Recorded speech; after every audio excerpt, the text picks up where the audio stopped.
हमने अभी तक देखा था energy bands in sodium and magnesium की बात कर रहे थे ना। अब हम देखते हैं सिलिकॉन और कार्बन की, ठीक है। तो देखो अगेन कार्बन सॉलिड की जो हम बात करें, कार्बन सॉलिड हो गया या फिर सिलिकॉन सॉलिड में हो गया। जैसे कि हमने देखा था कि जो सोडियम होते हैं वो सॉलिड में हम सोडियम का सीधा लिख रहे थे 1s2 configuration, 1s2 2s2 2p6 3s1, और हमने बैंड बजा दिए थे डायरेक्ट, इसके बैंड बजा दिए थे ना। अब होगा क्या कि कार्बन जो है वो सॉलिड में सिर्फ कार्बन एटम से नहीं रहता है, जैसे हमने देखा है डायमंड का स्ट्रक्चर या फिर ग्रेफाइट का। तो इसको हम जनरली देखेंगे तो हम इसका sp3 वाला डायग्राम देखेंगे फॉर एग्जांपल। मतलब कि क्या बोल रहा हूँ मैं, देखो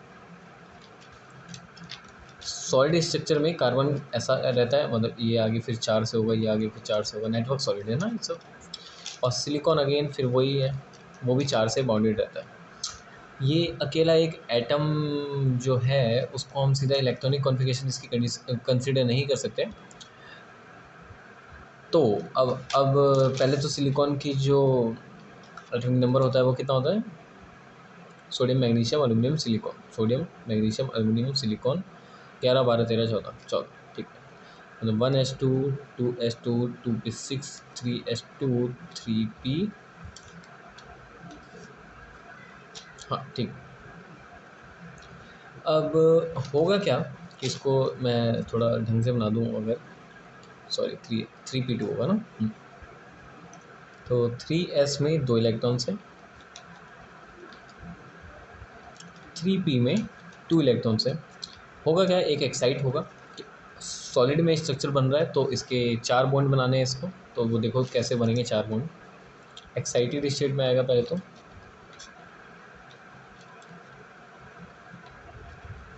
ये सारे ऑर्बिटल कंबाइन करेंगे, sp3 हाइब्रिडेशन होगा और 4 ऑर्बिटल बनेंगे सेम एनर्जी के। इसमें एक एक इलेक्ट्रॉन आएगा दूसरे वाले एटम से, इस वाले से एक आएगा, इस वाले से एक आएगा, इस वाले से एक, इस वाले से एक इलेक्ट्रॉन, इस वाले से एक इलेक्ट्रॉन, इस वाले से एक और इस वाले से एक।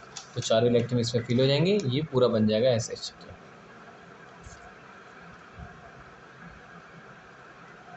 ठीक है, इससे पीछे वाले ये बॉन्डिंग में पार्ट नहीं कर रहे, ये वैसे के वैसे 1s2 2s2 2p6 और ये हो गया sp3।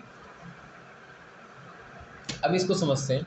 ये हाइब्रिडेशन में हम देखते हैं कि ये दोनों डिफरेंट एनर्जी के थे, पर जब ये दोनों कंबाइन करके एक ऑर्बिटल बनाएंगे sp3, sp3 के sp3 हाइब्रिडेशन के 4 ऑर्बिटल जो बनेंगे, एक एस वाले का और 3 पी वाले के, जो कि दोनों अलग अलग एनर्जी के थे। इसका अलग एनर्जी था, इसका अलग एनर्जी था, पर जब ये दोनों मिल करके sp3 और हाइब्रिडेशन बनाएंगे और 4 ऑर्बिटल जो मिक्स होके बनेंगे, इनिशियली 4 थे, फाइनली भी 4 बनेंगे। इनिशियली चारों डिफरेंट एनर्जीज़ के थे, फाइनली जो 4 होंगे वो इक्विवेलेंट एनर्जी के होंगे, सेम एनर्जी के होंगे। इसका जो डायग्राम बनेगा वो कैसा बनेगा, अगर हम नॉर्मली बात करें तो अब बिना बैंड के, तो sp3 का हो जाएगा, जिसमें कितने इलेक्ट्रॉन हैं, देखो काउंट करो, 2 2 4 2 6 2 8। इससे नीचे वाले वैसे के वैसे ही हैं, ठीक है। 6 2 8 इलेक्ट्रॉन्स और इसका हो गया 2 इलेक्ट्रॉन्स। अब हम इसके बैंड बनाने की कोशिश करते हैं, ठीक है। अच्छा, इसके बाद वाला कौन सा ऑर्बिटल है, 4s, जो कि अभी एम्प्टी है, ठीक है। ठीक है 4s। अब होगा क्या, ये 4s वाला 0 इलेक्ट्रॉन्स। जब इसका जब ये सॉलिड में इनका बैंड बनेगा, जैसे कि हमने देखा था उसमें सोडियम है ना, ऐसे करके बैंड बनते हैं, वैसे ही इसमें भी बैंड बनेगा। अब देखते हैं बैंड कैसे बजेगा, इसका बनेगा मतलब, ठीक है। देखो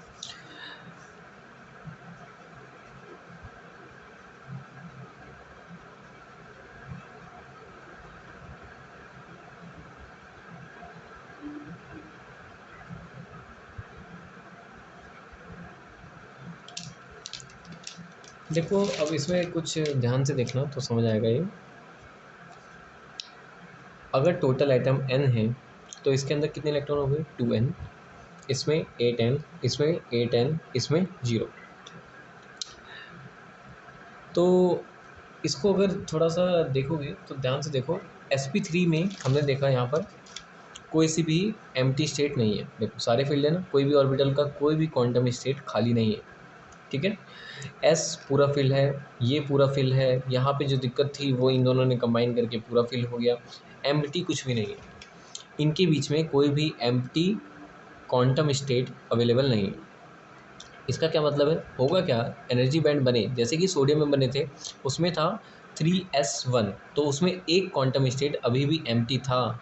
तो जो 3s1 वाले इलेक्ट्रॉन थे वही अपने जो एनर्जी के बैंड से उसमें से उठ करके दूसरे के मतलब कि दूसरे क्वांटम स्टेट में चले जाते थे, उसी 3s ऑर्बिटल के ही। उसमें एक इलेक्ट्रॉन था ना, 2 इलेक्ट्रॉन ऑक्यूपाई कर सकता है वो, तो एक स्टेट को छोड़ करके दूसरे स्टेट में चले गए, दूसरा वाला फिर वापस आ गया पहले में, ऐसे से एक्सचेंज होता है। इसमें देखोगे इसमें कोई एक्सचेंज पॉसिबल नहीं है, क्योंकि सारे तो फील्ड है भाई। इलेक्ट्रॉन का मूवमेंट तो तब होगा ना जब कहीं एम्प्टी स्टेट होगी। एक सारे रूम में सब लोग बैठे हुए हैं और कोई भी एम्प्टी स्टेट नहीं है तो कोई हिलेगा थोड़ी। हाँ, अगर मैंने वहाँ से एक रूम में खचाखच सारे के सारे लोग बैठे हुए हैं तो कोई मूवमेंट नहीं होगी, और अचानक से मैंने क्या किया, इतने इंसानों को गायब कर दिया वहाँ से, हाँ तो ज़रूर मूवमेंट होगी, कोई इधर जाएगा कोई इधर जाएगा। तो मूवमेंट कब होगी, जब कुछ एम्प्टी जगह होगी। एम्प्टी जगह यहाँ पर है नहीं, जैसा कि मैग्नीशियम में था, मैग्नीशियम में भी ये था ना 3s2, उसमें कोई एम्प्टी स्टेट नहीं थी। पर हुआ क्या था कि जब जब वो बैंड जब बने थे मैग्नीशियम के केस में, तो जो उसका 3p का जो बैंड बना था और जो 3s जो 2 थे उसमें, ये सोडियम का है ना 3s2 हो गया था उसमें, उसमें कोई स्टेट अवेलेबल नहीं थी। पर क्योंकि जो जो बैंड बना वो पूरा का पूरा एक कोइंसाइड करके ओवरलैप कर गया था, जिस वजह से इलेक्ट्रॉन्स यहाँ से अब 3p में चले गए थे, ठीक है। इसलिए हमने उसको क्या बोला था, कंडक्टर बोला था, जिसमें कि valence band and conduction band दोनों के दोनों ओवरलैप कर रहे थे। वैलेंस बैंड कौन से हैं, जो वैलेंसी वाले हैं ये, ठीक है। कंडक्शन बैंड क्या, जो उसकी अगली, अभी इसको मैं डिटेल में बताता हूँ कि ये असली में डिसाइड कैसे करते हैं। सोडियम के केस में 3s वाले को ही कंडक्शन बैंड भी बोलते हैं, वैलेंस बैंड भी बोलते हैं। रीज़न क्या होता है कि आखिरी जो है, जो फील्ड वाली है कम्प्लीटली फील्ड, उसको जनरली हम वैलेंस बैंड बोलते हैं।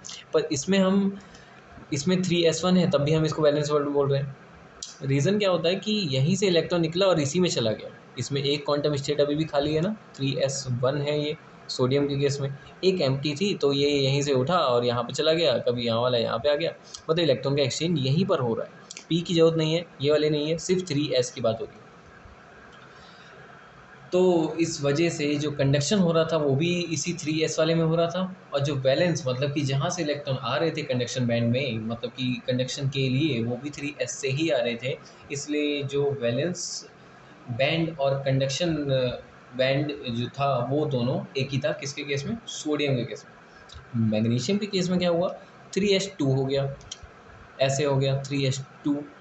तो मैग्नीशियम के केस में देखो क्या हुआ, 3s2 में अब एक्सचेंज नहीं होगा, ठीक है। और ये आखिरी है, मतलब कि मतलब हाईएस्ट एनर्जी बोलेंगे ना, नहीं लोएस्ट एनर्जी का, नहीं हाईएस्ट एनर्जी का, हाँ हाईएस्ट एनर्जी का वो प्लेस जहाँ पे सारे के सारे फील्ड हैं, तो ये वाली वो स्टेट है, ठीक है। इसमें कोई मूवमेंट पॉसिबल है नहीं, क्योंकि कोई क्वांटम स्टेट ही खाली नहीं है। देखो भाई 3s2 में 2 इलेक्ट्रॉन आते थे, 2 इलेक्ट्रॉन आ गए, अब थोड़ी पॉसिबल है इसमें स्टेट में। तो हुआ क्या, ये कहलाएगा valence band. Valence band conduction band कौन सा होगा, जहाँ पे कंडक्शन हो रहा है। सोडियम के केस में कंडक्शन भी इसी में हो रहा था, क्योंकि एक एम्प्टी थी, इसमें एम्प्टी नहीं है, इसमें कंडक्शन इसमें नहीं होगा भाई। अब कंडक्शन किस में होगा, नेक्स्ट वाले में 3p में। तो 3p को हम बोलेंगे कंडक्शन बैंड, और 3s वाले को हम बोलेंगे वैलेंस बैंड, किसी केस में, मैग्नीशियम के केस में। और जनरली ज़्यादातर जो वो होते हैं ना कंडक्टर, उनके केस में यही होता है सीन कि कंडक्टर जो हम कंडक्शन बैंड है वो उसकी अगली वाली को बोलते हैं, और वैलेंस बैंड उसकी मतलब वो नीचे वाली और उसके ऊपर वाली कंडक्शन बैंड कहलाती है। देखो यहाँ पे ध्यान से देखोगे तो कंडक्शन बैंड है और जो वैलेंस बैंड है वो दोनों ओवरलैप कर गया है। सीधा डायरेक्ट क्वेश्चन तो सबसे पहले यही बनता है कि कंडक्शन बैंड और वैलेंस बैंड किस में ओवरलैप करते हैं, कंडक्टर में, ठीक है, इसलिए हम उसको कंडक्टर बोलते हैं। और इसको भी चलो मैं डिटेल में बता देता हूँ। देखो होगा क्या, ये जो 3p का जो बैंड बना था और जो 3p का जो बैंड बना था और 3s का जो बैंड बना, वो दोनों आपस में मिल गए। इनिशियली क्या था, 3p का ये था और 3s का ये था, पर हुआ क्या, जब एनर्जी के बैंड हुए तो इसका गैप बना, पूरा स्पेक्ट्रम एक बना, इसका एक स्पेक्ट्रम बना, दोनों मैच कर गया। ठीक है, ये बन गया दूसरा, कौन, 3s। अब होगा क्या, हमने जो यहाँ पे जो इलेक्ट्रॉन्स हैं वो मूवमेंट करके यहाँ पर आ जाएंगे। ठीक है, क्योंकि ये दोनों पूरा वो है, आसपास कोई भी टेम्परेचर होगा उस टेम्परेचर से वो थर्मल एनर्जी लेगा, हल्की सी एनर्जी चाहिए उसको, वो पार के यहाँ पे आ जाएगा, हल्की सी एनर्जी लेगा यहाँ पे आ जाएगा। उसको कोई बहुत लंबा दूरी नहीं तय करना है, यहाँ पे 3p नहीं है, यहाँ पे 3s, इतना दूरी नहीं तय करनी है उसको, तो मैच हो रखी, बस उसको जस्ट उठ करके थोड़ा सा साइड जाना है। इसीलिए, और ये थर्मल तो चलो वो तो बात की बात है, अगर थर्मल एनर्जी नहीं भी होगी, एक 0 केल्विन पे भी होगा तब भी ये कंडक्टर होगा। 0 केल्विन पे जहाँ थर्मल एनर्जी 0 है वहाँ पर भी ये कंडक्ट करेगा। रीज़न क्या है, कंडक्ट क्यों करेगा, क्योंकि भैया देखो, ये एक मान लो ये अवेलेबल सीट है, ये फील्ड है, ये फील्ड वाले यहाँ पर है, तो क्या होगा, जस्ट ये इलेक्ट्रॉन क्या उठ करके उसको उधर जाने के लिए कोई एनर्जी चाहिए क्या, नहीं, उठ करके उधर चले जाएगा, उधर वाला इधर आ जाएगा। ठीक है, अगर वही सीट यहाँ पर होती है और ये फील्ड वाले लोग यहाँ पर हैं, खाली सीट यहाँ पर है, खाली सीट ये रही और फील्ड वाले लोग यहाँ पर, तो उनको जाने के लिए कुछ मेहनत करनी पड़ेगी ना, तो कुछ एनर्जी चाहिए। यहाँ पर है, कोई एनर्जी नहीं चाहिए, जस्ट हल्का सा उठ के उधर जा, हो गया। तो ये 0 केल्विन पे भी कंडक्ट करेंगे। क्वेश्चन सबसे जो एक आ भी रखा है इसमें क्वेश्चन, इस सेमीकंडक्टर 0 केल्विन पे कैसे एक्ट करते हैं, सेमीकंडक्टर की तरह, कंडक्टर की तरह, या फिर इंसुलेटर की तरह, उसको हम देखते हैं। ये जो हम पढ़ रहे थे ना अभी बैंड सिलिकॉन का, उसको देखो ध्यान से। सिलिकॉन में हमने देखा क्या, सिलिकॉन की इलेक्ट्रॉनिक कॉन्फ़िगरेशन की 1s2 2s2 2p6 3s2 3p2, ये दोनों आपस में कंबाइन करते हैं, sp3 बनाते हैं, 4 इलेक्ट्रॉन बाहर से आते हैं, ये sp3 कंप्लीट हो जाता है 8 इलेक्ट्रॉन के साथ, और ये एक ऐसा बैंड बनता है। मतलब इनिशियली ऐसा था, जब हमने उसको बैंड बनाया उसका तो ऐसे बन गया। बैंड क्या होते हैं, यही पट्टी बन गई ना, उसी को हम बैंड बोल रहे हैं, बैंड, ये बैंड, ये बैंड। ठीक है, अब ध्यान से देखो इसमें, तो इसमें कोई एक्सचेंज पॉसिबल है क्या, नहीं। अच्छा, इसमें सारी के सारी फील्ड है, कोई पॉसिबल नहीं है, तो इसको क्या बोलोगे, कंडक्शन बैंड या वैलेंस बैंड, सोचो ध्यान से। कंडक्शन बैंड हमने उसको बोला था जहाँ पे कंडक्शन हो रहा था, ठीक है ना, कंडक्शन हम बैंड हम सोडियम के केस में इसको बोल रहे थे क्योंकि यहाँ पे मूवमेंट पॉसिबल थी, मैग्नीशियम के केस में क्योंकि यहाँ पे मूवमेंट पॉसिबल नहीं थी तो हम 3p को बोल रहे थे कंडक्शन बैंड, और 3s को बोल रहे थे वैलेंस बैंड। तो जिसमें मूवमेंट पॉसिबल है उसको आप कंडक्शन बैंड बोलोगे। ठीक है, इसमें क्या मूवमेंट पॉसिबल है, मूवमेंट इसमें पॉसिबल नहीं होगी क्योंकि इसमें जितने भी थे sp3 वो कम्प्लीटली फिल्ड हो गए, 4 इलेक्ट्रॉन इस साइड से आए तो इन सब ने इसके इस ऑर्बिटल को पूरा कम्प्लीटली फिल कर दिया, तो इसमें मूवमेंट पॉसिबल नहीं। मतलब sp3 में कोई भी अब क्वांटम स्टेट खाली नहीं है मूवमेंट के लिए, तो इसको क्या बोलोगे आप, वैलेंस बैंड। इसको क्या बोलोगे फिर, जो इसके जस्ट ऊपर वाला हो गया, अब यहीं पे तो कंडक्ट करेगा, 4s के जो अगला ऑर्बिटल होगा उसमें थोड़ी कंडक्ट करेगा। ठीक है, आपके पास 2 स्कूल है, आप 2 हॉस्पिटल में आप बीमार हो और 2 आपके घर के आसपास हॉस्पिटल हैं, जो नियरेस्ट होगा आप उसी में जाओगे ना, उसके अगले वाले में थोड़ी जाओगे। तो वैसे इलेक्ट्रॉन इस वाले में जाएगा, तो हम इसको कंडक्शन बैंड बोलेंगे, इसके ऊपर वाले को नहीं। ठीक है, वो दोनों काम में ही नहीं आएंगे जो इसके ऊपर वाले होंगे जितने भी। तो अब इसको ध्यान से देखना, कंडक्शन बैंड ये था, ये जो बना 4s का, और आपका जो वैलेंस बैंड था वो ये था। क्या इसमें कंडक्शन बैंड और वैलेंस बैंड ओवरलैप किया, नहीं, इसलिए हम इसको कंडक्टर नहीं बोलते। कंडक्टर में ये दोनों ओवरलैप कर जाते हैं। ठीक है, और इंसुलेटर में क्या होता है, ये इतना बड़ा गैप होता है, इतना बड़ा गैप होता है कि कोई भी इसको कुछ भी कर लो भाई, ये वैलेंस वाला इलेक्ट्रॉन उठ करके कंडक्शन में नहीं जा सकता, पॉसिबल ही नहीं, बहुत दूर है, इतना दूर है कि कोई भी एनर्जी दे दो नहीं जा सकता वो इलेक्ट्रॉन। तो इसलिए हम क्या बोलते हैं, इंसुलेटर जो है उसको इंसुलेटर बोलते ही इसलिए क्योंकि जो उसका कंडक्शन बैंड है वैलेंस बैंड में जो एनर्जी का गैप है, अब ये एनर्जी का गैप कैसे निकलता है ये मैं बताऊंगा अभी। एनर्जी का गैप असली में आता कितना है, केटी से इसको कंपेयर करते हैं, बताता हूँ अभी कैसे होता है। देखो फॉर एग्ज़ाम्पल अगर हम बात करें किसकी, हाँ, मैंने एक बार डिग्री ऑफ फ्रीडम पढ़ाया था, तो मैंने उसमें डिग्री ऑफ फ्रीडम में बताया था कि अगर हाई टेम्परेचर हो तो वाइब्रेशन की वजह से, टेम्परेचर की वजह से हम 2 डिग्री ऑफ फ्रीडम सब में एक्स्ट्रा ऐड कर देते हैं। अगर क्वेश्चन में दिया है कि मोनोएटॉमिक गैस है तो डिग्री ऑफ फ्रीडम कितना हो गया, 3 मोनोएटॉमिक के लिए, मोनो एटॉमिक के लिए। अगर बोला कि हाई टेम्परेचर पे मोनोएटॉमिक है तो भैया 2 और ऐड कर दो वाइब्रेशनल, मतलब कि थर्मल वाली। ठीक है, चलो ठीक है। तो हम 2 डिग्री ऑफ फ्रीडम ऐड करते थे, किसके लिए, टेम्परेचर के लिए। चलो ठीक है। अब इसमें डिग्री इंटरनल एनर्जी का एक फार्मूला था, एफ नफरत बट 2 है ना, NFR∆T/2, ठीक है, ऐसा कोई फार्मूला था ना। तो उसमें,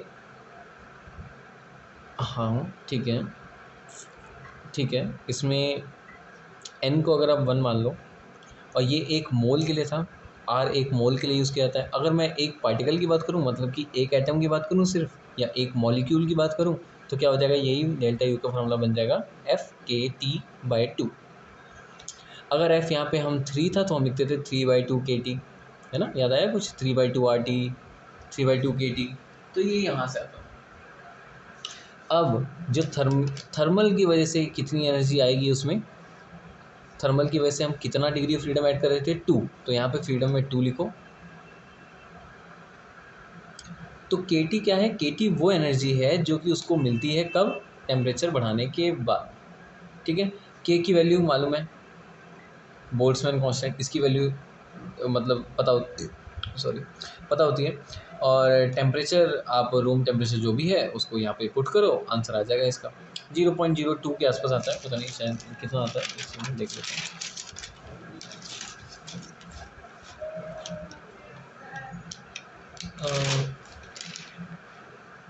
जीरो के टी आता है 0.02 EV के आसपास आता है के टी। ठीक है, तो जो के टी की वैल्यू आती है वो कितनी आती है, 0.02। इसको सॉल्व कर सकते हो इसलिए, 300 केल्विन पे निकाला था ये, 0.028 के आसपास आती है, कुछ ऐसे करके कुछ आती है इलेक्ट्रॉन वोल्ट्स में। एक एटम की बात करी थी ना, इस इलेक्ट्रॉन वोल्ट्स में, ये मोल्स में मल्टीप्लाई करोगे तो इसको 10 की पावर मतलब NS से मल्टीप्लाई कर दोगे। तो मेन ये नहीं था, मेन जो है वो मैं ये बता रहा था कि जो टेम्परेचर की वजह से जो एनर्जी मिलती है वो कितनी होती है, KT। टी टेम्परेचर पे आपने किसी को रखा है तो उसको एक पार्टिकल को जो एनर्जी मिलेगी वो कितनी मिलेगी, KT, टेम्परेचर की वजह से। टेम्परेचर की वजह से 2 हम ऐड कर रहे थे तो 2/2 KT। अगर ये जो इलेक्ट्रॉन का गैप है वो KT के आसपास हुआ तो होगा क्या, ये एवरेज काइनेटिक एनर्जी है ना। तो अगर KT के आसपास है तो समझो कि रूम टेम्परेचर से वो एनर्जी लेगा और इलेक्ट्रॉन एक्साइट करके अगले वाले पे चले जाएगा। पर अगर KT से बहुत ज़्यादा गैप है, फॉर एग्जांपल इलेक्ट्रॉन का जो गैप है कंडक्शन बैंड में और वैलेंस बैंड में, इसको क्या बोलते हैं, EG। इलेक्ट्रॉन का ये जो बैंड में जो गैप आता है उसको बोलते हैं EG। अब ये जो EG अगर वो मच मच ग्रेटर है KT की, 150 टाइम्स हो गया, 200 टाइम्स हो गया, तो वो अब उसके टेम्परेचर की बस की बात नहीं है, उस इलेक्ट्रॉन को उठा करके यहाँ डाल देगा, है ना। मैक्सिमम मतलब कि KT के आसपास दे सकता था वो एवरेज। अब KT से तो बहुत ज़्यादा है ये गैप। इंसुलेटर में ये जो EG होता है वो KT से बहुत ज़्यादा होता है, इसलिए रूम टेम्परेचर पे जो क्या, ये जो आपके मटेरियल्स होते हैं जिनको हम इंसुलेटर बोलते हैं वो कंडक्ट नहीं करते। क्यों नहीं कंडक्ट करते, रीज़न क्या होता है, रूम टेम्परेचर पे इसकी वैल्यू आती है 0.028 के आसपास, और EG की जो उसके लिए इंसुलेटर के लिए जो वैल्यू होती है वो होती है 8 इलेक्ट्रॉन वोल्ट, 6 इलेक्ट्रॉन वोल्ट। तो देखो इसके हिसाब से तो बहुत ज़्यादा है नहीं, तो इसके बस की बात नहीं कि भैया इलेक्ट्रॉन को दे दे और वो ऊपर आके चले जाए, नहीं होता, नहीं पॉसिबल है ना। इसलिए जो इलेक्ट्रॉन है वो वैलेंस बैंड से कभी कंडक्शन बैंड में आ ही नहीं पाता, इसलिए वो कभी कंडक्ट ही नहीं कर पाता, इसलिए हम उसको इंसुलेटर बोलते हैं। सेमीकंडक्टर एक खास मटेरियल है, इसका केस में कुछ अलग होता है। देखो क्या होता है, ये जो हम देख रहे थे ना यहाँ पे सेमीकंडक्टर की बात, इसमें जो इलेक्ट्रॉन का जो गैप होता है ये EG, ये जो बैंड का गैप होता है कंडक्शन बैंड में और वैलेंस बैंड में, ये जो डिफरेंस होता है एनर्जी का, ये नियरली इक्वल होता है kT। मैं नियरली इक्वल तो बता रहा हूँ पर असली में नियरली इक्वल नहीं होगा। इसका होता है 0.7 इलेक्ट्रॉन वोल्ट। सिलिकॉन विलिकॉन के लिए होता है, इतना मालूम नहीं है, फालतू है। 0.7 होता है, यहाँ पर कितना है 0.028। ठीक है, 10 मतलब कि देख लो 10 से 100 के बीच में आ जाएगा, 10 से 100 के बीच में आ जाएगा ना, 10 से 20 टाइम्स के बीच, मतलब 100 टाइम्स के बीच में आ जाएगा। तो मेन है कि कंपेरेबल है, कुछ कुछ कंपेरेबल है। तो शायद पॉसिबिलिटी ये है कि इलेक्ट्रॉन जो है वो एक्साइट होकर के यहाँ आ सकता है। 0.7 इलेक्ट्रॉन वोल्ट इतना नहीं है लार्ज, है ना। किसके लिए? इंसुलेटर्स के लिए। इंसुलेटर के लिए इतना ज़्यादा लार्ज है, इसमें तो कोई पॉसिबिलिटी नहीं है ना। और इसमें चलो ठीक है, उतना भी नहीं लग रहा है, पर हाँ ठीक, कुछ पॉसिबिलिटी है। इसमें तो पॉसिबिलिटी ही नहीं है नीचे वाले में। तो ये होता है असली फंडा कि जो केटी है इसको समझ आना ज़रूरी है। डिग्री ऑफ फ्रीडम में हमेशा हम टेम्परेचर की वजह से 2 डिग्री ऑफ फ्रीडम ऐड करते हैं। अगर इसका मैं एवरेज काइनेटिक एनर्जी निकालेंगे तो 3/2 केटी 3 डिग्री ऑफ फ्रीडम के लिए, तो टेम्परेचर की वजह से 2 लिखोगे तो केटी आ जाएगा। तो केटी क्या है? टेम्परेचर की वजह से जो है, ठीक है, जो एनर्जी जो टेम्परेचर की वजह से है उसको हम केटी बोलेंगे। अगर केटी के आसपास का है वो इलेक्ट्रॉन गैप, दोनों के बीच का वैलेंस गैप, वैलेंस बैंड का जो गैप है, तो भैया मोमेंट हो जाएगी, जैसे कि हम देखते थे सेमीकंडक्टर में। और अगर बहुत ज़्यादा गैप है तो भैया कितना भी कर लो मोमेंट नहीं हो सकता, जैसे कि इंसुलेटर के केस में। तो इंसुलेटर के केस में क्या होता है? ईजी जो होता है वो मच मच ग्रेटर होता है केटी के, इसलिए कोई भी केटी से एनर्जी लेकर के ट्रांजेक्शन पॉसिबल ही नहीं है, ठीक है। सेमीकंडक्टर में क्या होता है? ईजी से नियरली इक्वल होता है केटी, ठीक है। कंडक्टर में क्या होता है? ये ईजी होता ही नहीं है ना। हमने देखा था ना वो जो कंडक्शन बैंड थे और बैलेंस बैंड थे वो दोनों तो एक ही हो रखे थे, मिक्सअप हो रखे थे आगे। तो कितना गैप है इलेक्ट्रॉन में? कोई ऊंचाई है इन दोनों? No, zero. इसलिए इसको टेम्परेचर की जरूरत ही नहीं होती। इसलिए जो कंडक्टर होता है वो 0 केल्विन पे भी कंडक्टर होता है। मैंने एक क्वेश्चन बताया था ना अभी, वही मैं बता रहा हूँ अभी।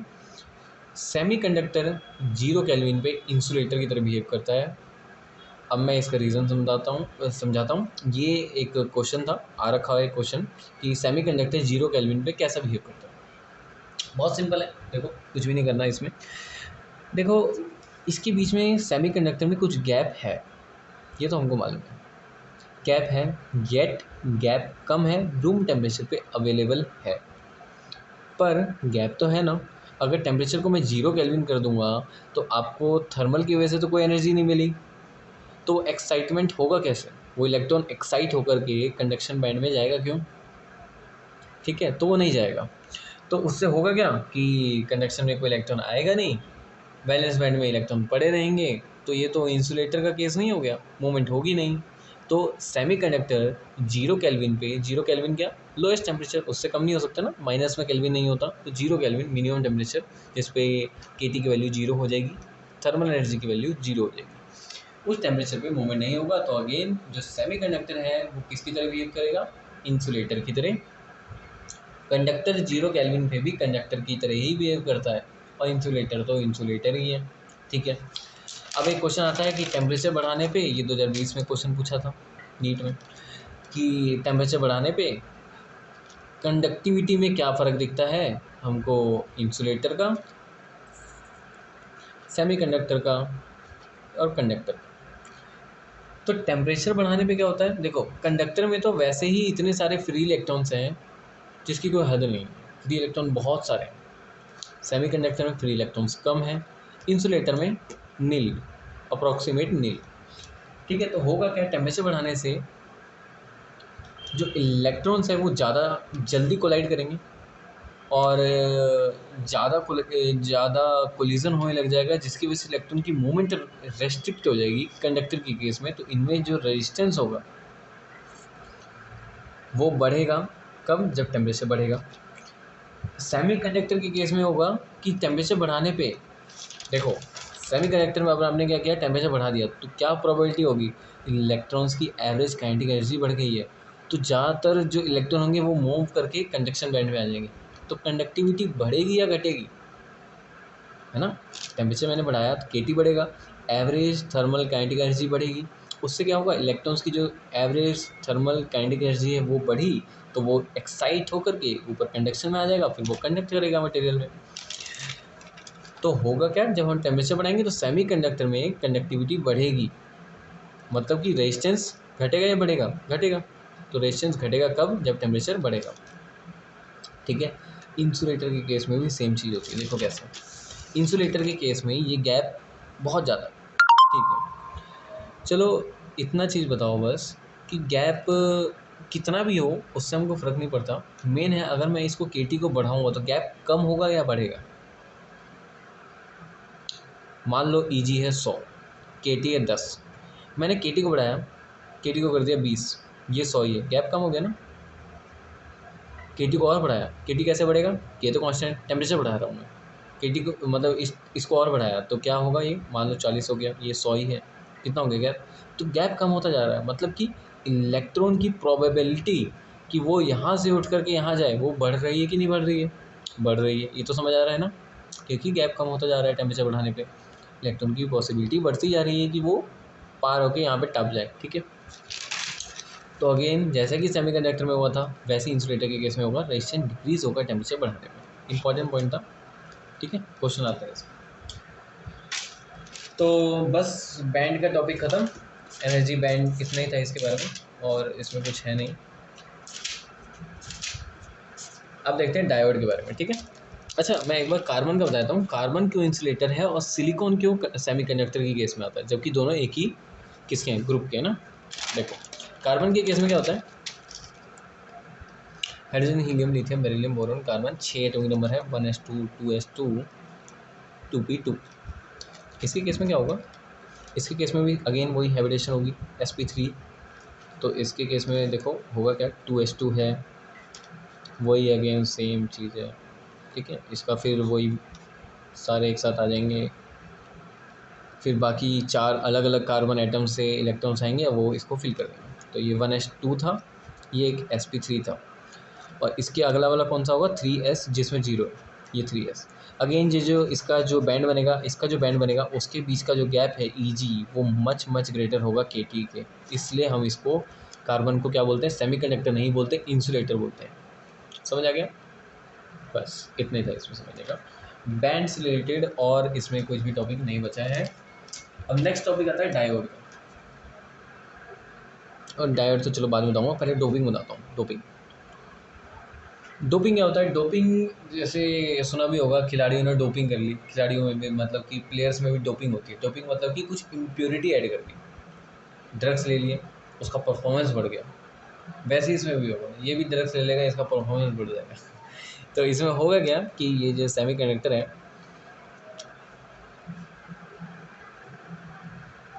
ठीक है, इसमें हमने क्या किया। अच्छा डोपिंग, अब एक होते हैं सेमीकंडक्टर इंट्रिंसिक, एक होते हैं एक्सट्रिंसिक।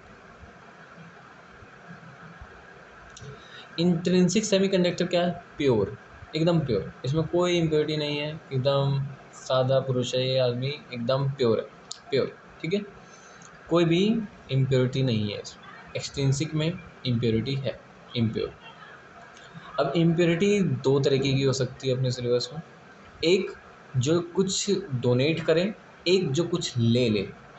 मतलब कि इम्प्योरिटी यहाँ पे कोई ड्रग्स की तो बात हो नहीं रही है, यहाँ पर क्या हो रहे हैं, एटम्स है, तो एटम्स में इम्प्योरिटी क्या है कि कोई और एटम आ गया, वही तो उसके लिए इम्प्योरिटी है। मेटलर्जी में हम देखते तो हैं कि उसको जो दूसरे एटम है उसको साइड करना होता है हमको। इसमें क्या होगा, एक एटम है, मतलब कि इसमें सारे के सारे सिलिकॉन है, ये आपका क्या है इंट्रिंसिक, इसमें और कोई एटम नहीं।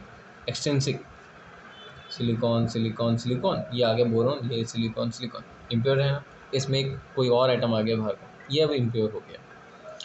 एक तो ये पॉसिबिलिटी है, एक ये पॉसिबिलिटी है। ये क्या है, फॉस्फोरस। देखो कार्बन फैमिली ये रही, उसके जस्ट पीछे वाली कौन सी है जिसका एटॉमिक नंबर है 13, सॉरी मतलब कि सिलिकॉन ये रही, और इसके पीछे वाला कौन है, बोरॉन। बोरॉन फैमिली ना, ये कार्बन फैमिली है, उससे पीछे वाली बोरॉन फैमिली है, उसके आगे वाली नाइट्रोजन फैमिली है।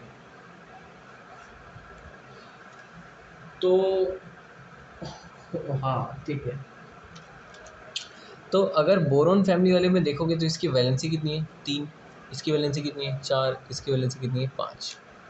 ठीक है। लैटिस में हमने देखा था सबके बॉन्ड कितने बन रहे थे, 4 4 बन रहे थे। अगर प्योर है तो पूरे लैटिस में सिलिकॉन के ही आइटम होंगे और कोई बाहर का आइटम नहीं। उसको हम बोलते हैं इंट्रिंसिक सेमीकंडक्टर। एक्सटेंसिक का क्या मतलब है, भैया प्योरिटी इम्प्योरिटी कुछ ना कुछ है। अब वो इम्प्योरिटी क्या होगा, या तो वो अगले ग्रुप की होगी मेटल, या फिर पिछले ग्रुप की। ठीक है, ये इम्प्योरिटी तो हम इसको बोल रहे हैं, पर ये इम्प्योरिटी हमारे काम की है। ये इम्प्योरिटी गंदगी नहीं है असली में, ये हमारे फ़ायदेमंद के लिए ही है, हमारे फ़ायदे के लिए ही है। हम इसको ऐड कर रहे हैं जानबूझ के, जिसको हम डोपिंग प्रोसेस बोलते हैं, इसके एडिशन को डोपिंग बोलते हैं। इसको ऐड क्यों कर रहे हैं, क्योंकि हम इसके कंडक्टिविटी में कंट्रोल लाना चाहते हैं। हमको ज़रूरत है कि कंडक्शन थोड़ा ज़्यादा चाहिए, हमने इम्प्योरिटी कोई एक ऐसी ऐड की जहाँ पे कंडक्शन बढ़ गया, इम्प्योरिटी ज़्यादा ऐड कर दी। देखते हैं अभी कैसे होगा।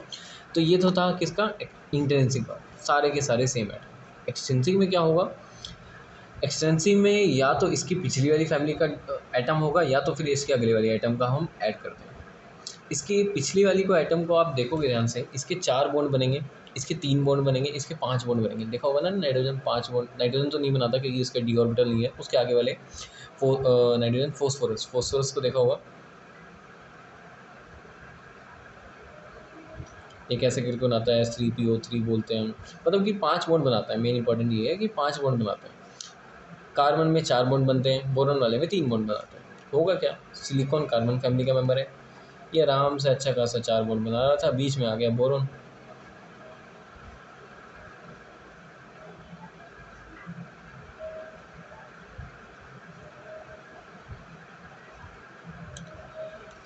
यहाँ पे जो सिलिकॉन का इलेक्ट्रॉन है वो एक्स्ट्रा है। ये जो बॉन्ड है, हर बॉन्ड में दो इलेक्ट्रॉन्स होते हैं। इसमें भी 2 इलेक्ट्रॉन्स हैं, इसमें भी 2 इलेक्ट्रॉन्स हैं। इसमें कितने इलेक्ट्रॉन है इस बॉन्ड में, इस बॉन्ड में कितने इलेक्ट्रॉन्स हैं? अच्छा, बॉन्ड में तो एक ही इलेक्ट्रॉन है भाई, तो ये बॉन्ड कैसा रहा, देखो कैसा रहा। जब बॉन्ड बनता है तो एनर्जी रिलीज होती है। बॉन्ड बनता है तो बंदा स्टेबल होता है, तो उससे होता क्या है, वो एनर्जी लूज़ करता है, वो स्टेबलाइज हो जाता है। ये भी स्टेबलाइज हो गया। अच्छा, इसकी जिसकी जितनी एनर्जी कम वो उतना ज़्यादा स्टेबल। ठीक है, जो बंदे ज़्यादा फड़फड़ाते हैं, एक्साइटेड होते हैं, उसकी एनर्जी ज़्यादा है, वो स्टेबल होते हैं क्या, नहीं स्टेबल नहीं होते। स्टेबल वाले की एनर्जी कम होती है। ठीक है, तो यहाँ पे एक्सेप्शन है, वो थके वाले भी होते हैं, उनकी एनर्जी कम होती है, वो स्टेबल नहीं होते, उनकी बात नहीं हो रही यहाँ पे। ठीक है, तो इनकी एनर्जी कम है, ये स्टेबल है। इनकी एनर्जी कम है क्या, नहीं। कम क्यों होगी भाई, स्टेबल थोड़ी है, अनस्टेबल है, एक ही इलेक्ट्रॉन है, 2 इलेक्ट्रॉन होने चाहिए, तो ये अनस्टेबल है, इसकी एनर्जी थोड़ी ज़्यादा होगी। अब होगा क्या, ये मैं बताता हूँ। हम एक वर्ड यूज़ करते हैं होल, एक वर्ड यूज़ करते हैं इलेक्ट्रॉन्स। इलेक्ट्रॉन्स हमको सबको मालूम है इलेक्ट्रॉन क्या होते हैं। होल क्या चीज़ है भाई, बोलते हैं होल भी कंडक्ट कर रहा है, होल ये है वो है, देखो कुछ नहीं है असली में। क्या होता है, यहाँ पे इलेक्ट्रॉन है क्या, नहीं, होना चाहिए था ना, हाँ। तो क्या हो गया, एक गड्ढा हो गया ना, मतलब इलेक्ट्रॉन का एक खाली हो गया, absence of electron. Absence of electron को ही हम क्या बोलते हैं, होल्स। यहाँ पे क्या हो गया, एब्सेंस ऑफ इलेक्ट्रॉन। अब ये मुझे बताओ, पहले इसमें जितने भी लैटिस में इलेक्ट्रॉन्स थे, उससे ज़्यादा इलेक्ट्रॉन है या फिर कम इलेक्ट्रॉन, सोच के देखो, ध्यान से सोचो। यहाँ पे अगर सिलिकॉन होता तो एक इलेक्ट्रॉन ज़्यादा होता आपके पास। ठीक है, तो अब जो इंट्रिंसिक के मुताबिक आपने क्या इलेक्ट्रॉन कम नहीं कर दिए, यस, इलेक्ट्रॉन कम हो गए। रीज़न क्या है कि हमने एक ऐसा एटम डाल दिया जिसके पास वैलेंस में 4 इलेक्ट्रॉन नहीं, अब 3 ही इलेक्ट्रॉन है, तो इलेक्ट्रॉन कम कर दिए हमने। अच्छा, इलेक्ट्रॉन कम हुए तो हम स्पॉन्टेनियसली या साइमल्टेनियसली हम ये भी बोल सकते हैं कि होल्स की कंसंट्रेशन बढ़ गई, है ना। अब इसको मैं एक टॉपिक बीच में मिस कर गया, चलो मैं बता दूंगा उसके बाद में, इंट्रिंसिक में कैसे होल्स एंड इलेक्ट्रॉन्स के पेयर बनते हैं। होगा क्या, चलो देखो पहले इसको देखो। इसमें इलेक्ट्रॉन की कंसंट्रेशन इस वाले से कम है, इंट्रिंसिक वाले से। ठीक है, अच्छा चलो, एक तो ये था, एक इम्प्योरिटी का टाइप ये था जिसमें हमने बोरोन को ऐड किया था। अब हम क्या करेंगे, एक नाइट्रोजन फैमिली का फोस्फोरस को ऐड करेंगे, तो देखेंगे क्या होता है। ठीक है, देखो बहुत सिंपल है अगेन।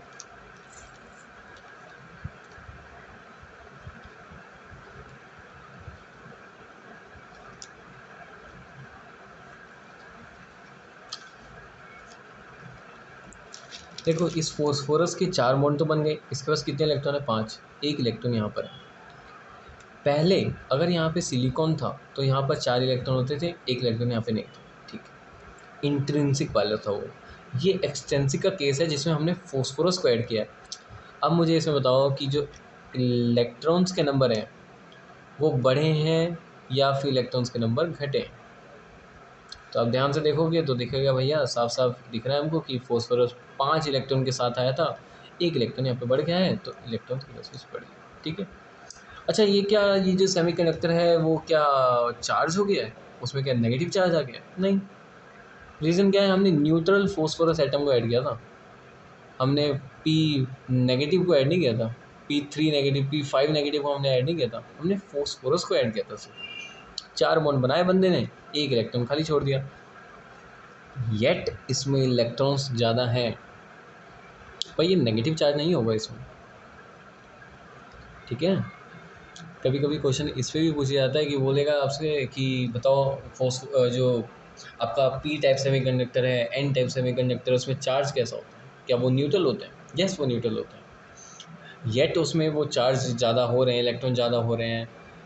ठीक है, पर इलेक्ट्रॉन ज़्यादा हो रहे हैं इसका मतलब ये नहीं है कि प्रोटॉन ज़्यादा नहीं हो रहे, प्रोटॉन भी ज़्यादा हो रहे हैं, पर वो प्रोटॉन न्यूक्लियस में ज़्यादा हो रहे हैं, वो कंडक्शन में रोल नहीं आ रहे हैं। हम यहाँ पे कंडक्शन इलेक्ट्रॉन की बात कर रहे हैं। ठीक है। अभी आप इसका लैटिस का काउंट करके देखोगे, फोस्फोरस में कितने हमने, फोस्फोरस का कितना होता है एटॉमिक नंबर? 15। इसमें हमने 15 प्रोटॉन है, यहाँ पे 15 इलेक्ट्रॉन है, जिसमें से 4 ये रहे और 5वां ये रहा। तो मेन है कि हमने न्यूट्रल एटम ऐड किया है, बाकी सारे न्यूट्रल हैं, तो ये चार्ज कैसे हो सकता है? अब इसी इलेक्ट्रॉन की अवेलेबिलिटी कि इलेक्ट्रॉन ज़्यादा है, इलेक्ट्रॉन कम है, इसी पे हम इम्प्योरिटी को 2 टाइप में डिफाइन करते हैं। एक तो डोनर इम्प्योरिटी, एक तो और दूसरी एक्सेप्टर इम्प्योरिटी। अब साफ साफ दिख सकता है डोनर कौन है, ये फोस्फोरस डोनर है या फिर बोरोन डोनर है। तो क्या दिख रहा है, कौन डोनेट कर रहा है? कुछ लग रहा होगा फोस्फोरस एक इलेक्ट्रॉन डोनेट कर रहा है, इसलिए हम इसको क्या बोलते हैं? Donor impurity. तो डोनर इम्प्योरिटी कौन सी इम्प्योरिटी है? जो ग्रुप 14 की नेक्स्ट वाली है, ग्रुप 15 वाली। ठीक है।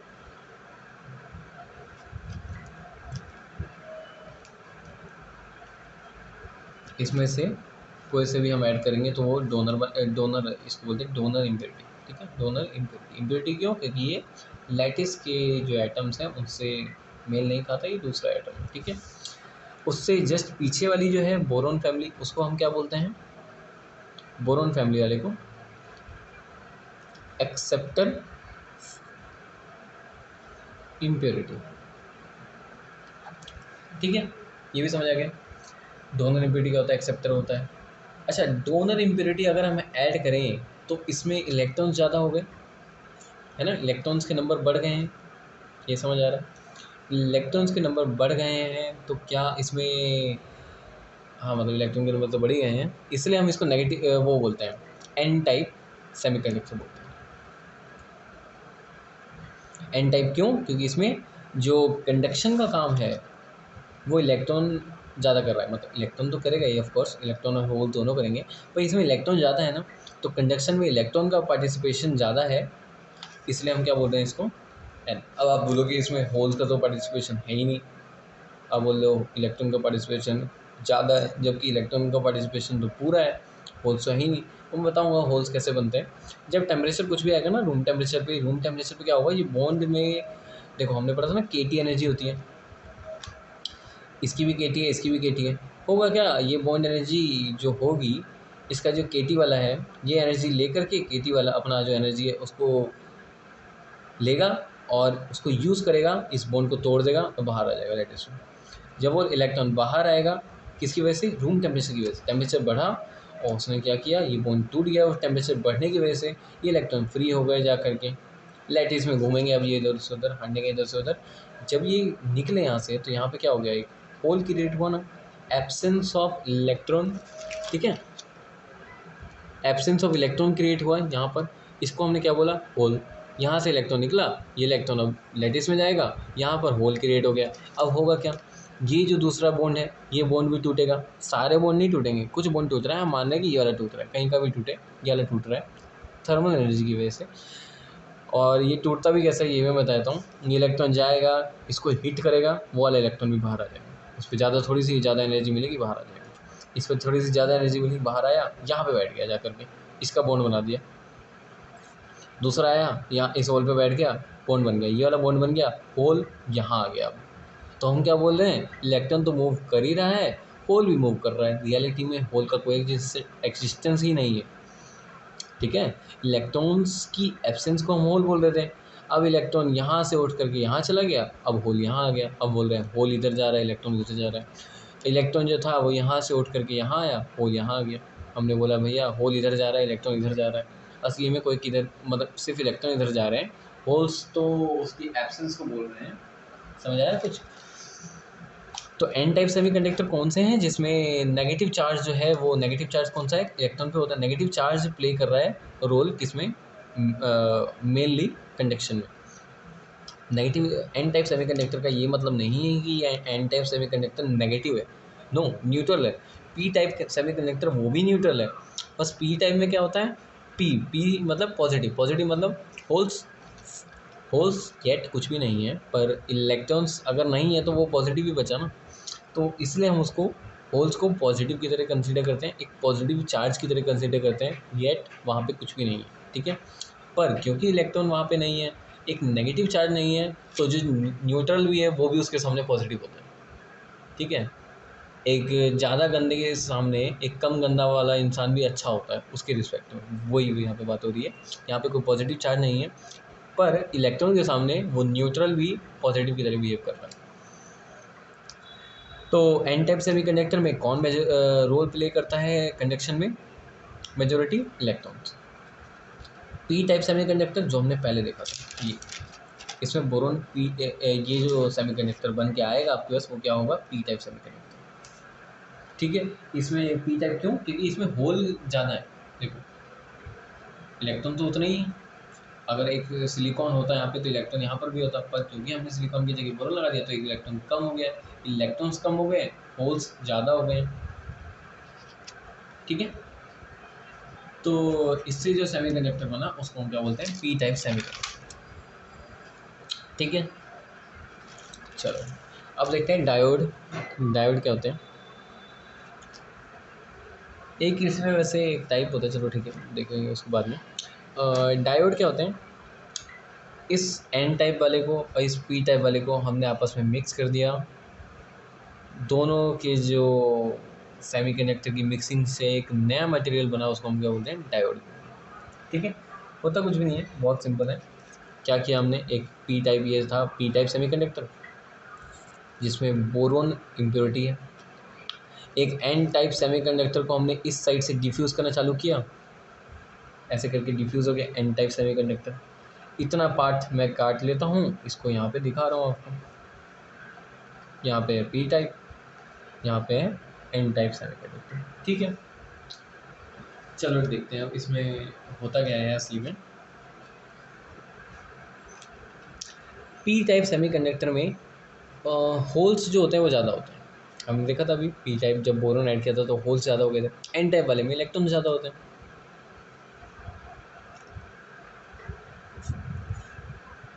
ये एम्प्टी वाले क्या हैं, कुछ इलेक्ट्रॉन भी होंगे। अब देखो बॉन्ड टूटने की वजह से तो इलेक्ट्रॉन और होल दोनों प्रोड्यूस होंगे, तो कुछ इलेक्ट्रॉन्स भी होंगे और होल ज़्यादा होंगे, तो इसलिए मैंने होल ज़्यादा बनाया, इलेक्ट्रॉन कुछ ही बनाया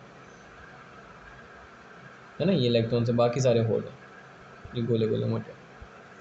ये पी टाइप वाले में। एन टाइप वाले में क्या होगा,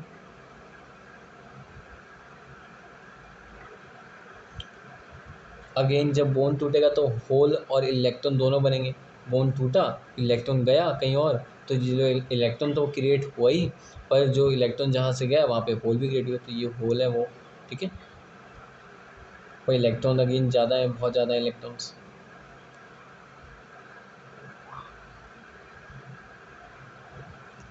अब होगा क्या, यहाँ पे कुछ कुछ दिख रहा है अंतर, यहाँ पे इलेक्ट्रॉन ज़्यादा है, यहाँ पे कम है, यहाँ पर होल्स ज़्यादा है, यहाँ पर होल कम है, तो ये कंसंट्रेशन ग्रेडियंट बनता है। जब भी कंसंट्रेशन ग्रेडियंट बनता है तो हम पढ़ते हैं बायोलॉजी में कि जब भी जहाँ पे भी कंसंट्रेशन का डिफरेंस होता है वहाँ पर डिफ्यूज़न होता है। एग्जैक्टली सेम यहाँ पर भी होगा। यहाँ पर होल ज़्यादा है, यहाँ पर कम है, होल्स यहाँ मूव करेंगे। इलेक्ट्रॉन यहाँ ज़्यादा है, यहाँ कम है, इलेक्ट्रॉन यहाँ मूव करेंगे। जब इलेक्ट्रॉन यहाँ मूव करेंगे तो हमको ऐसा दिखेगा कि होल्स इधर जा रहे हैं। रियलिटी में थोड़ी होल मूव करेंगे, होल थोड़ी कोई चार्ज है, होल थोड़ी कोई मोबाइल कैरियर है। पर हम बोलते हैं ऐसा क्योंकि इलेक्ट्रॉन जब यहाँ से उठ करके यहाँ जाएगा तो हम कहेंगे ये होल यहाँ आ गया, इलेक्ट्रॉन यहाँ आ गया। असली में ऐसा थोड़ी हुआ है भाई, असली में तो बस इलेक्ट्रॉन मूवमेंट हुआ है। जैसे बोलते हैं, कोई बात नहीं, बोलने दो। चीज़ों को ध्यान से देखना तो समझ आएगा। इलेक्ट्रॉन जो होंगे वो इधर मूव करेगा, ठीक है। होल्स जो होंगे वो इधर मूव करेंगे। सिंपल सा, इससे सिंपल कुछ हो सकता है क्या? देखो कितना सिंपल टॉपिक है। डिफ्यूज़न नॉर्मली जो बायो में होता है, एक कमरे में दूसरे ने किसी ने परफ्यूम लगाया तो दूसरी बैठे जगह पे उसको अपने आप स्मेल आने लगी। कैसे? डिफ्यूज़न। कंसंट्रेशन का ग्रेडियंट था, जिस तरफ परफ्यूम लगाया वहाँ पे परफ्यूम के जो मॉलिक्यूल्स थे, केमिकल कंपाउंड्स थे, वो ज़्यादा थे और दूसरी साइड वो कम थे, तो ज़्यादा से कम की तरफ मूवमेंट हुआ। यहाँ पर भी वही होगा, ज़्यादा से कम की तरफ मूवमेंट होगा। तो इलेक्ट्रॉन जो होंगे वो कहाँ से कहाँ जाएंगे? ऐसे। इलेक्ट्रॉन कहाँ जाएंगे? ऐसे से ऐसे जाएंगे या ऐसे से ऐसे आएंगे? सोचो, यहाँ पे ज़्यादा है ना नेगेटिव में, तो यहाँ पे जाएंगे ऐसे। और होल जो होंगे वो यहाँ से यहाँ जाएंगे। समझ आया कुछ? तो होल ऐसे जा रहा है। होल को हम नीयरली पॉजिटिव चार्ज की तरह क्रिएट करते थे। इलेक्ट्रॉन के रिस्पेक्ट में तो वो पॉजिटिव है। इलेक्ट्रॉन जिस डायरेक्शन में जाता है, करंट उसके उसी डायरेक्शन में होता है? नहीं, उसके अपोजिट डायरेक्शन में होता है। तो करंट इस डायरेक्शन में होगा। कहाँ? P2N। इस करंट, ये जो करंट हुआ किसकी वजह से? इन दोनों की मूवमेंट की वजह से, डिफ्यूज़न की वजह से। उसको बोलते हैं डिफ्यूज़न करंट। कोई डिफिकल्ट था क्या? नहीं, बहुत सिंपल है, डिफ्यूज़न करंट। ठीक है। अब देखो होगा क्या। ये इलेक्ट्रॉन मूव करके यहाँ आएगा, जहाँ इलेक्ट्रॉन आ गया ये होल बन गया। ये इलेक्ट्रॉन यहाँ आएगा, इलेक्ट्रॉन इधर आ गया, होल बन गया। ये इलेक्ट्रॉन इधर आया, ये होल बन गया। और ये इलेक्ट्रॉन मान लो यहाँ था, ये इधर आ गया, अब ये फिल हो गया स्पेस, ये होल बन गया। हमने कहा कि होल इधर आ गया, या फिर ये समझो, या फिर ये सोचो कि इलेक्ट्रॉन इधर आ गया तो यहाँ होल क्रिएट हो गया। चलो ठीक है। अब एक चीज़ जब ध्यान से देखोगे,